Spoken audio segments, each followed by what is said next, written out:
জয় ভবা। গতকাল শেষ করেছিলাম কোথায়? ও দাদা গান বন্ধ করো, গান বন্ধ করো, মন্দির এঁটো হয়ে যাবে। পাগলের টক, টিএলকে টক। গানের মাঝে মাঝে হাসির কথাও বলতেন। তা মুখ খুলে যে হাওয়াটা বেরোবে তাতে তো টক সমস্ত কথাই আর কি, সমস্ত বায়ুমণ্ডল তো এঁটো হয়ে যাবে। তাই এঁটো কাটা এসব পাগল ঠাকুর মানতেন না, মনটাই পরিষ্কার। তাই পাগল ঠাকুর তো গানেই বলে গেছেন, দূর করে দে মনের ময়লা, ঠাকুর পুজো কর, ঠাকুর নয় রে ভাতের হাঁড়ি, মন্দির নয় রে রান্নাঘর। এর পরের কথা চলে আসছি। কিন্তু অনেকেই বুঝেছিলেন, জেনেছিলেন অনেকে। এরপরে উত্তর কলকাতায় নানা মন্দিরে গৃহে গিয়ে ভবা পাগলার সমাদর ক্রমেই বাড়তে লাগলো, ডাক আসতে লাগলো। গান শুনবার আকুলতা, কথা বলবার ব্যগ্রতা অতিমাত্রায় বৃদ্ধি পেতে থাকলো। আর যত রকম প্রশ্ন জিজ্ঞাসাও চলতে লাগলো। পাগলকে মাঝে মাঝে সবাই প্রশ্ন করেন। শ্যামবাজারের এক বাড়িতে একদিন খুব সমাদর করে ভবা পাগলাকে নিয়ে গেলেন এক গৃহকর্তা স্বয়ং এসে। পাগল যেখানে গান সেখানে পাগল।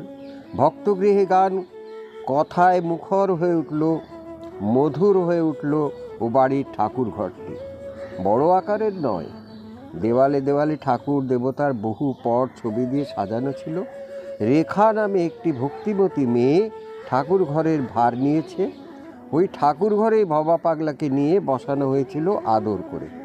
অনেক লোক এসেছিলেন তাকে দেখতে, গান শুনতে। বোধ করি দেওয়ালের ছবিগুলো দেখেই একজন লোক পাগল ঠাকুরকে প্রশ্ন করলেন, কোন ঠাকুর সুন্দর? আচ্ছা, একটু অপেক্ষা করো, লিখে দিচ্ছি। এই বলে কাগজ কলম নিলেন। ঘর ভরা লোক সব স্তব্ধ হয়ে চোখ চেয়ে রইলেন। পাগল অতি দ্রুত হস্তে একটি গান রচনা সমাপ্ত করলেন। সমাপ্ত হতে হারমোনিয়াম যোগে গানটি গেয়ে শোনালেন সবাইকে। আর তারই অনুকরণে হারমোনিয়াম বাজানো। বর্তমান লেখকের ওই বাজনা শুনে বারবার মনে হয়েছে ওই বাজনাই ভবা পাগলার সাধনা। ভবা পাগলার তেমনই গীত অঞ্জলি প্রদানের পূর্বে মায়ের আবাহন বা প্রার্থনা হারমোনিয়াম বাজে। আর ওই প্রার্থনা যে অমূলক নয়, বৃথা নয়, মা ওই বাজনার সঙ্গে সঙ্গে নৃত্য করতেও আগত হন, তার প্রত্যক্ষ প্রমাণও পাওয়া যাবে আগামী দিনে। এই মহাজীবন বেদ বর্ণনায় ওইরূপ ঘটনারও উল্লেখ থাকবে যথাসময়ে। পাগল তার প্রার্থনার প্রাক্কালে সমবেত সকলকে হুঁশিয়ার করে দেন, কেউ যেন কোনো রকম বাধা সৃষ্টি না করে বসে। বাক্যালাপ নিষিদ্ধ, তাল কেটে গেলে মায়ের পা ভেঙে যেতে পারে। এই ভবা পাগলার বাজনা, এ তার মহামায়ার সাধনা, এ অলৌকিক অধ্যাত্ম রচনা। ভবা পাগলা তার প্রারম্ভিক সুরের মূর্ছনায় মায়ের অর্চনা আরম্ভ করার পরেই সেদিন সদ্যরচিত গানটি দিয়ে তখনকার গীতাঞ্জলি শুরু করলেন। কি শুরু? সুন্দর কৃষ্ণ, সুন্দর কালী, সুন্দর শিব, সুন্দর রাম, এদের স্মরণে পাবে মোক্ষধাম। কৃষ্ণ কহিলে প্রেম তৃষ্ণা বাড়ে, কালী স্মরণে কাল পালায় দূরে। শিব ধ্যানে জাগে, হরে কৃষ্ণ হরে, মহাপাপী পায় ত্রাণ, জপি রাম নাম। সুন্দর কৃষ্ণ, সুন্দর কালী, সুন্দর শিব, সুন্দর রাম। কৃষ্ণ বাজায় বাঁশি, রাধে আমার কই, কালী লয়ে কহে মা ভই। শিব ত্রিশূলধারী সেজে মৃত্যুঞ্জয়ী, ধনুক লয়ে নব দুর্বাদল শ্যাম। সুন্দর কৃষ্ণ, সুন্দর কালী, সুন্দর শিব, সুন্দর রাম।